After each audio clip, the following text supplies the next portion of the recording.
انتهى اجتماعها إلى قرار تعليق عضوية سوريا في هذه المؤسسة وفرض عقوبات اقتصادية عربية على دمشق والسعي لحماية المدنيين فيها، قرار دعمته 18 دولة وامتنعت العراق عن التصويت عنه، ولم ترفضه إلا سوريا ولبنان واليمن. تعليق مشاركة وفد حكومة الجمهورية العربية السورية في اجتماع مجلس جامعة الدول العربية.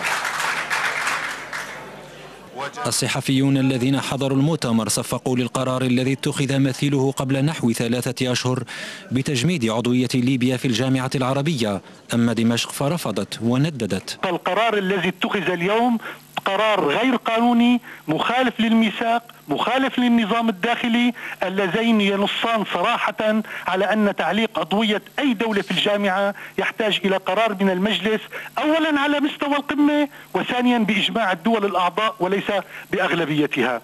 الأمين العام للجامعة العربية نبيل العربي لم يغلق كل الأبواب في وجه دمشق، وقال إن المبادرة العربية يمكن بعثها من جديد إذا وافقت سوريا على تنفيذ كل بنودها. لو الحكومة السورية اليوم تنفذ المبادرة العربية، أنا بفسر القرار الذي يقف القتال والعنف والقتل وتسحب الآليات، هذا يجتمع المجلس الثاني ويقول له لا داعي للتعليق. خارج مقر الجامعة في القاهرة تظاهر العديد من معارضي النظام السوري في وقت لا تزال قوات الأمن السورية تقمع المتظاهرين. دمشق حسب مصادر حكومية قد تلجأ إلى تطبيق اتفاق لإنهاء العنف السائد في البلاد من طرف واحد رفضه العرب بأمر من واشنطن سدا للطريق أمام التحرك العربي. ومن دمشق ينضم إلينا الآن الصحفي السوري محمد الآغا. أستاذ محمد أهلا بك. النظام السوري يعاني منذ أشهر من عقوبات اقتصادية، وهو اليوم يواجه بعزلة سياسية غربية وعربية، إضافة إلى أن الشارع السوري لم يهدأ منذ 8 أشهر على الرغم من عملية القتل، فإلى متى سيبقى النظام السوري قادرا على مواجهة كل هذه الضغوط؟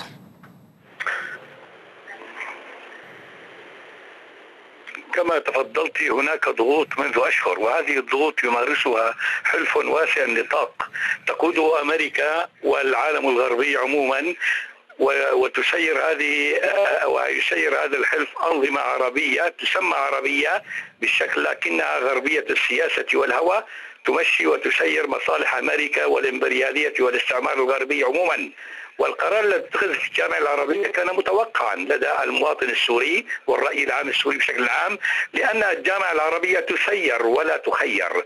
الجامعة العربية تؤمر من قبل هذه القوى، تؤمر من قبل الولايات المتحدة الأمريكية وحليفتها إسرائيل من تحت الطاولة، وتؤمر من قبل القوى الغربية، وتسير باتجاه معين لمحاصرة وزيادة الضغوط على سوريا التي تمتلك أو التي هي الوحيدة التي تمتلك قرارها الوطني المستقل، ونتيجة لقرارها وسياستها الوطنية المستقلة تمارس هذه الضغوط. موضوع الوضع الداخلي أن سوريا قد قبلت بالمبادرة العربية وفي كل بنودها دون شروط ودون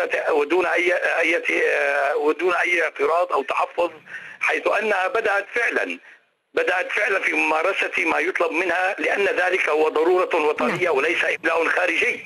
وكذلك بدأت سوريا فعلا في ذلك، ولكن من جانب واحد، أن هناك جيش وطني يريد أن يقر الأمور وأن يسير الأمور باتجاه الاستقرار والأمن، وهذا من حقه. أما القوى الأخرى المسلحة فهي تسير من الخارج وما زالت تمارس، ودليل ذلك أن أمريكا قد طلبت من المسلحين